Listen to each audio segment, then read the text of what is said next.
Okay, if I look garish, it's on purpose. Welcome back to another video. Today I will be talking about the favorite. I forgot what I was about to say for 1 minute. Okay, I'm going to be doing another movie review since y'all loved the last one so much. And I got so many views, I'm going to be doing another movie review. Honestly, I love movies. We're talking about The Favorite by... let me just check for 1 second. Okay, The Favorite is a movie that was directed by Yorgos Lanthimos, who has also done The Lobster and he's done The Killing of a Sacred Deer. I actually like him. I think he's interesting. I watched The Lobster only one time, but I did like it. It did like leave me wanting more, and I was thinking about the movie for like a few days afterwards, which is what I like from a movie. I like to be left wanting more, I guess, when I want to, because I also love the duff. I've talked about this before, but I also love the duff. That does not leave me wanting more, but I still love that movie, like top 10 for real, you know. I love The Lobster, but it left me wanting more, but like also a lot of people were like really strongly impacted by that movie, and I was like, not really. I love to watch movies and then read reviews immediately afterward. So I watched a movie and then I went to read a review, and the man was like, oh my god, Lobster Tail is like upside down. and I was like, calm down, buddy, thank you. I did not watch The Killing of a Sacred Deer, but I started to watch it. It wasn't that it was gory. I love gore. I don't love gore, but I don't mind it. Like, I watched The Walking Dead for way too long, and I also watched like Hannibal. I don't mind gore.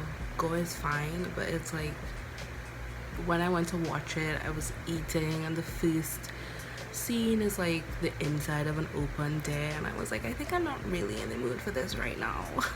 I'll come back to it, but then I never got back to it. So I like The Lobster.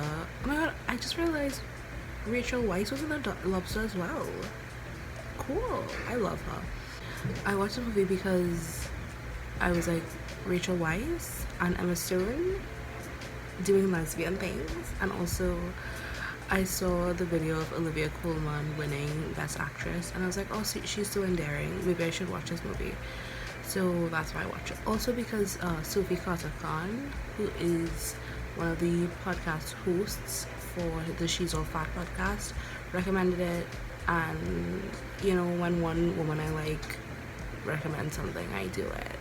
So the movie is about, it's a period dark comedy is what they call it. I don't like period movies, and so I will not be talking about the war aspect of this movie because TBH, I don't care, and I zoned out for most of those parts. But I will mostly be focusing on like the relationship between Anne, who is played by Olivia Colman, Sarah. I took some notes because I didn't want this to be a repeat of the last time when I was just calling JLo. So it's mostly about the relationship between Anne, played by Olivia Colman, Sarah, played by Rachel Weisz, and Abigail, played by Emma. And Anne is queen. Rachel is like her advisor slash best friend slash like childhood friend, and Abigail is, I already forgot. Abigail is Sarah's cousin. So Anne is queen, and a war is happening. Once again, I feel like that's secondary to like the relationship between the women. War is happening, and Sarah's like her right hand woman. Sarah like advises her on everything, and also like takes care of her. I'm not sure if her husband is dead or alive, but at one point she did flop on the floor and say that everybody around her leaves or dies, so I'm going to assume he either left or died. So it's basically Queen Anne, and she's like sick, she's like a little bit out of her mind. And Sarah's like her right hand woman. She like advises her on like everything. Like she advises her on like what she's wearing, her like makeup, but she also advises her on like war and things. She takes care of her. One time she was having like a bout of gout, and she took care of her, and yeah, that's like her best friend and like lover, I guess. Abigail, who's played by Emma Stone, shows up. Abigail is Sarah's cousin, and she I'm not sure if she's run away, but she's like fallen on hard times. Her and her like family has fallen on hard times, so her father like sold her to an older man. So she's like not in a very good position, let's just say. So that's the relationship between Anne and Sarah. Abigail is Sarah's cousin who arrives to the grounds, or the palace grounds, and her father lost her gambling, so he lost her to this man. So she's been forced to be in this relationship with this man who she obviously doesn't love or care about because he lost her. Like, her father lost her gambling, y'all. She's looking for a job, so Sarah like makes her one of the maids in like the downstairs part of the of the palace, and like the other maids don't like her at first, but then she gets promoted because when Queen Anne has like I said this right, was a bout of gout, which I literally thought gout was like when your throat swells up. Maybe it is and I'm just dumb, but like she was doing something with like her foot and I was like, ooh, this is gout? This looks horrifying. Thank God for modern medicine, TBH. Abigail goes in like to the forest and gets like stuff to put on Anne's leg to like heal her. While she's in the forest, she sees a man who like later becomes her husband, but at this point we're not talking about that. She gets this stuff, she puts it on Anne's leg, and then they like start up a relationship. At one point Abigail goes to like Sarah's quarters or the queen's quarters to like get books to read, and then Sarah and Anne come in and Abigail hides, and then Sarah and Anne start having sex, and Abigail sees that and like leaves, and she obviously has this in her mind now, oh, she can like get to Anne through this way, because like Abigail is somebody who's been like, whose family has like fallen from grace, and she doesn't have any money. She doesn't have any money. Like, when I think about Abigail, I'm like, she's just trying to survive. She does not want to go back to what she experienced after like her father gambled her away, gambled all their money away or whatever. So she's honestly just trying to survive. So she gets to Anne through her, I don't know, wily behavior. She and Anne develop a relationship, a sexual relationship, and Sarah finds out and like is like wants to banish Abigail away, but Anne is like, no, I like when people like fighting on me, you know, like I like having people fighting for me. And so she's like, no. And then Abigail plots even further to get Sarah out of the picture, and she tries to like, she like poisons her, and then she lies about her to Anne and says that like Sarah has been stealing. So she poisons Sarah. Sarah goes on a horse ride. She like passes out. The horse is like dragging her through the forest, and she wakes up, no idea where she is. And obviously this is a period piece, there are no cell phones.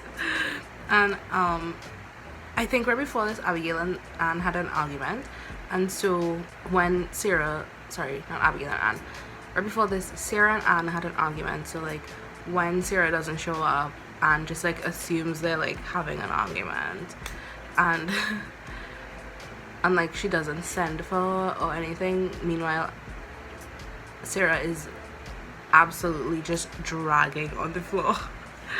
She's being dragged through the forest. Then they don't show up. Alright, Abigail convinces Anne that Sarah has been stealing from her, and Anne doesn't believe it and says Sarah will write to her at some point.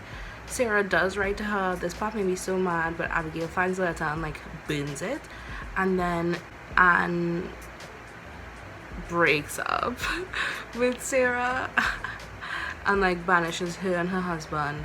And so now Abigail takes the place of Sarah in Anne's life. Full stop, point blank, period. So I mean, the movie's about basically who's the favorite between Abigail and Sarah. Who's Anne's favorite is what the whole movie is. Okay, let's get into it a little bit. First of all, Anne is not okay.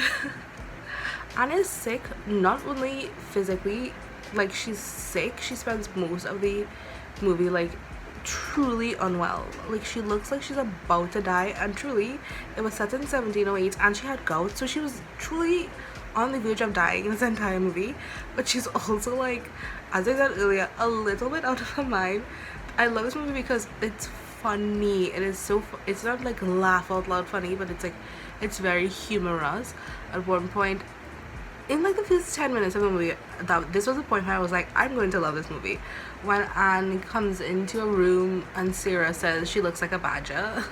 She says her makeup makes her look like a badger, and there was like a boy standing by the entrance of the door, and she's walking out and the boy is just staring straight ahead. She's a royal, like he's not looking at her, like he just has to stand straight by the thing and by the door, and she's like, did you look at me? Did you just look at me? And then she's like, look at me, and as soon as he like glances over, she's like, don't look at me, and then she like exits the room, and I'm like, that's so funny. She's like out of her mind. She's like a bit hysterical, she's very dramatic, like she's like they were having like a ball and Sarah was dancing with a man. This is before, you know, I guess you can like pick up on the vibes, but this is before it's like confirmed that her and Sarah have this like very intimate relationship. She is dancing with a man, Sarah is dancing with a man, and like Anne calls off the ball and is like, take me to my room or whatever, and then she like slaps Sarah, I guess, for like dancing with a man in front of her when like they're in love or whatnot. So she's like a very like big dramatic person, and she's like a little bit, I would say she's a little bit unstable as well. She doesn't really have anybody. She only really has I would say the only person who's like actually taking care of him, considering what's best for her, would be Sarah. Sarah's the only person there who like truly cares about her. There are a lot of like men around who are saying things about the war that I don't know about and I don't care about, but like Sarah's the one who's advising her, and who I believe truly like she truly loves Anne, like as a friend and maybe as a lover or whatever. Sarah is married, by the way. Just her husband is at war. She is married, is what I'm saying. But yeah, Sarah's the only like real friend that she has, and like who truly loves her, which is why this movie made me like extremely sad, because when Abigail comes along, Abigail is somebody who is not having a great life. Like her father gambled her away, and you know, she ended up being married to somebody she did not want to be married with. And that's the part that makes me sad for Abigail, is like throughout the movie she's just like I don't want to say performing sexual favors, but like she's being forced to be in like sexual positions she doesn't want to be. Like in the beginning, she's with the person that her father gambled her and lost her to. Then throughout the movie she is with the aforementioned man whose name I don't remember, but she ends up marrying him. On the wedding night, she's very unenthusiastically giving him a hand job. And then by the end of the movie, she's also being forced into like a sexual position like she doesn't want to be, and so I feel bad about her in like that respect throughout the entire movie. Like she used her sexuality to forge a relationship with Anne. Am I speaking in circles? Maybe. Anne is like lonely, there's nobody really there besides Sarah. So of course when Abigail comes into the picture and is like showing her attention, she's obviously going to like love it and like want to revel in it for as long as possible, because like she doesn't have anybody else. Like she only has Sarah, and now there's another cute like young woman who's like vying for her attention, and they're both like fighting over her. Like I as a Leo, I like understand. I'm annoying, but like truly I do understand. So obviously Anne is going to want this to continue for as long as possible. I think she underestimates how badly Abigail does not want to be in the position that she was in before she got to the palace. Like Abigail is only there, and I think at one point she says it, Abigail is only there for herself. She wants a better life for herself. She cares about herself. She does not care about that man she married. She only married him so that, well, she only got married to him so that she could be a lady. Which, once again, I don't know what British hierarchies are like, but being a lady is like being royal. She wasn't royal before, she was just like a regular person, I guess. She has to become a lady so that she can get married to the man. So Queen Anne makes her lady, so now she's royal. So Abigail truly does not care about any. She does not care about Sarah. She poisoned her and like left her for dead. She does not care about Anne. She does not care about her husband. She cares about herself, and she cares about securing her future, which, like, big props, but also should not come at the expense of like other people. That's the thing. All of them, you can sympathize and empathize with all three women, but at the same time they're not good. I don't think they're good people. None of these women are good people. Anne is like building her power over Abigail to make her perform sexual favors when Sarah is gone. Sarah is actually, Sarah, I guess, is not that bad, but Abigail, what does she do? She like forced this man to fall in love with her. I guess she didn't force this man, but she like didn't like this man, married him anyway. She doesn't really like Anne either. She just likes the lifestyle that being around Anne affords her. She wasn't being sold like somebody's property, to being a maid, to being a right-hand woman, or like assistant to the queen, to being a lady, to being like actual royalty. Literally a maid in living quarters with like 10 other girls, to like being actual royalty, like drinking till she's drunk and like happy and having a good time. Like, obviously she doesn't want that to change, but like that comes with a price, and the price is she fought for this and got Sarah completely kicked out of the picture. So now she has to be Sarah, and being Sarah, who is the queen's actual right hand woman, and has been like her whole life, being the right hand woman, lover, best friend of somebody who is really difficult, like who's an unwell person who like also has a lot of power and responsibility. Is difficult. It's difficult to do what Sarah does, because Anne is a difficult woman, and she's also the queen. She's a difficult, sick woman who has a lot of responsibility that Sarah was shouldering, and may have been fine to shoulder because she was in love with her. Like, she was her friend, her advisor, and her lover. She was in love with her, so Sarah's probably like, that's fine. And then they get completely disrupted by Abigail, who's a woman who's really just everything. Who I believe is seeing everything as a means to an end, and the end is her having a good life. That's what like makes me really sad about this movie, is that Sarah truly loved Anne. Abigail only loves herself. And Abigail kind of switched out one owner for another.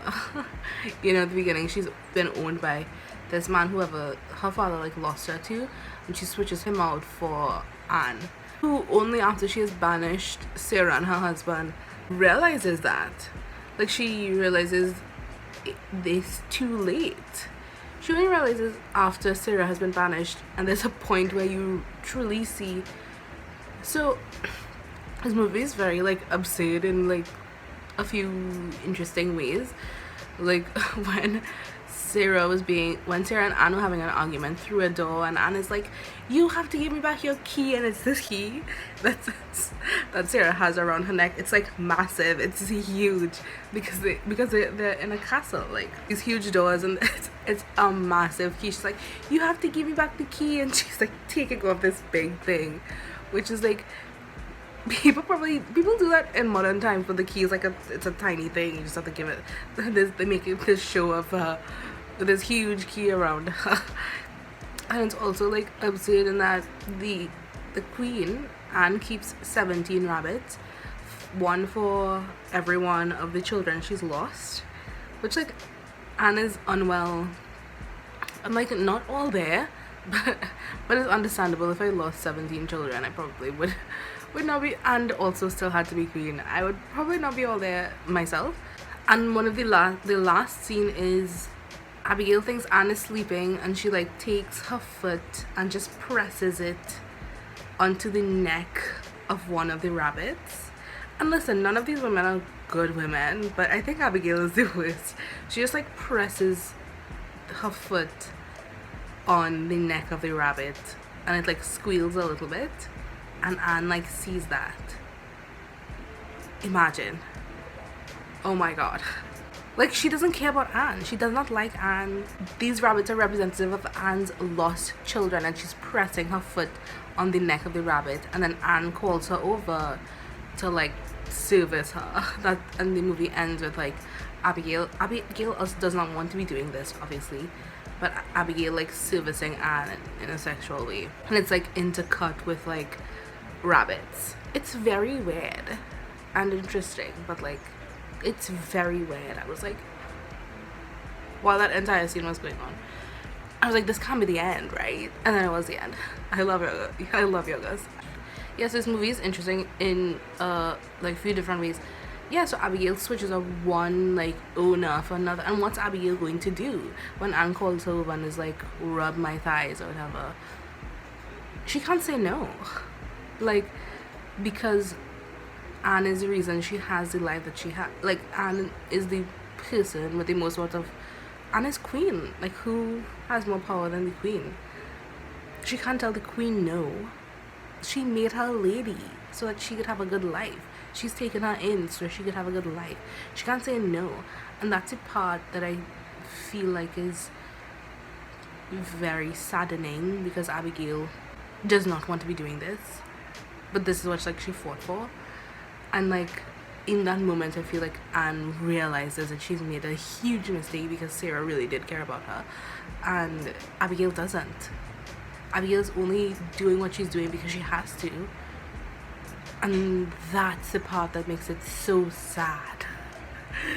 That like these three women could have, and now that I'm thinking about it, I guess it doesn't make it. I was about to say these three women were having lives that were fine, and if they didn't come into contact with each other, they would have been living lives that were fine. But I just realized that's not true. Sarah and Anne were living lives that were fine because Anne is queen and Sarah was her right hand woman, but Abigail was living a horrible life. I think I thought about this and I was like, if they just never came into contact with each other, like Anne would have been fine. Anne would have still had her best friend, her lover. Sarah would have been fine. She would still have her job, her best friend, her lover. But Abigail wouldn't be fine. Abigail would still be living like an impoverished life. So is her life better for having come into contact with Anne because she's still doing things she does not want to do? Anne is the thing she doesn't want to do. Whereas in the beginning it was like, oh man, she got sold to that she didn't want to be doing either. I think maybe her life is better because she's a lady now, so at least she gets some perks. She just wanted the perks without having to be like her right hand woman. But like that's what you do when you kick off the right hand woman. You have to be the right hand woman. If you get rid of Sarah, you have to be Sarah. Anne only has one person in her life, really. Yeah, so I recommend this movie. Oh my god, I feel like I had so much more to say, but now I don't have anything to say at all. Yeah, I just read the synopsis again to see if there was anything else I want to talk about, and there was. Oh, I just forgot again. My memory is absolutely shot, and I don't know why. I'm only 25. When she poisons Sarah, and Sarah goes on a ride on the horse and gets like knocked off, and then she comes back to the castle after she like builds back up her strength in a brothel. Or the brothel owners build back up her strength, help her build up her strength. She returns, and like that's when she has a big argument with Anne, and she tells Anne that Sarah does not love her. She only flatters her, which is true, and she should say it. But Anne is very unreceptive to that, and I would understand. Like, Anne is the queen. Like how dare, at the end of the day, Anne is the queen. Like, if I were queen, I'd be like, how dare you tell me that she doesn't love me, she only flatters me. Like, absolutely, you are banished. Which is what she did. She banished Sarah and her husband. But it's true. Abigail does not love her. Abigail loves herself. Sarah loves Anne. But Anne is probably too proud to admit that she was taken by this like by this woman who really did flatter her, you know, but not much. There's no more. There's no deep love there, and you can see that there's like a reflection of that in the two scenes where Anne is really sick. Early on in the movie, Anne is really sick with gout, and Sarah comes in and she like takes care of her. Like there are people taking care of her. If I remember correctly, Sarah comes in and there are people taking care of Anne, and she like tells people to go away, and then she stays with Anne like all night while she's like wailing, and like her leg is like just open sores. It's horrifying, but she like really takes care of her because she loves her. Contrast that with, by the end of the movie, when Sarah is still gone, Anne is also very unwell. Like, she looks, this is probably the worst she looks. Like, as the movie progresses, Anne looks worse and worse. Like, truly, she is on the verge of death. It's really bad. Like, and one of her eyes is like drooping. Like, she could barely walk, or like, she's just very unwell. And there's a scene where Abigail is like somewhere in the palace, drinking and having fun and like being at a party with like other royal people, you know, as you do, and like calls for her because Anne is unwell and like she wants somebody to take care of her. And Abigail goes to the room, and she first of all like throws up into a vase, and then she like lays on a bed and like passes out, and Anne has to take care of her. Anne, who's the sick one, expecting Abigail to come take care of her, has to then take care of Abigail because she's drunk off her ass. Like those two scenes really do show like the long and short of it. Anne is not loved by Abigail. Abigail does not love Anne. She loves being royal. Sarah loved Anne. And if Abigail never showed up, Sarah and Anne probably would have continued their relationship until one of their deaths. Probably Anne's first, because once again, Anne was really sick. And Anne would have had somebody who loves her for the rest of her life at least. When she realizes that she made a mistake, that is heartbreaking. You know, when she realizes that, when Abigail like has her foot on the rabbit's neck, and like really realizes it, that part is heartbreaking. Oh my god. Like, Anne and Sarah could have lived such a good life. Well, as good as you can be with somebody who's, and I'm speaking about Anne, somebody who's like dramatic and like out of her mind, you know, and really unwell. But like as good a life as they had been having. Like, Anne gave Sarah a palace and things like that. Like, they were having a good life, you know, before Abigail came. And now their like relationship is probably like irreversibly changed. Not just irreversibly changed, like completely damaged. Like, they don't have a relationship. And like definitely banished Sarah and her husband from all of England. So they do not have a relationship. There's nothing there. So that's what makes it so heartbreaking. Just the dissolution of a relationship, you know. It's comparable to Lauren and Heidi's friendship. I'm kidding. I'm kidding. I just think the dissolution of friendships is and relationships more than is really sad. Anyway, that's all I want to say. I do recommend. How much stars do I give it out of 10? I'll give it an 8. I'll give it an 8 out of 10. It was good. I think I might rewatch. Yeah, I might rewatch. Anyway, if you got this far, God bless you, honestly. Thank you so much. Thank you so much for watching on the video, and I will see you next week. Bye.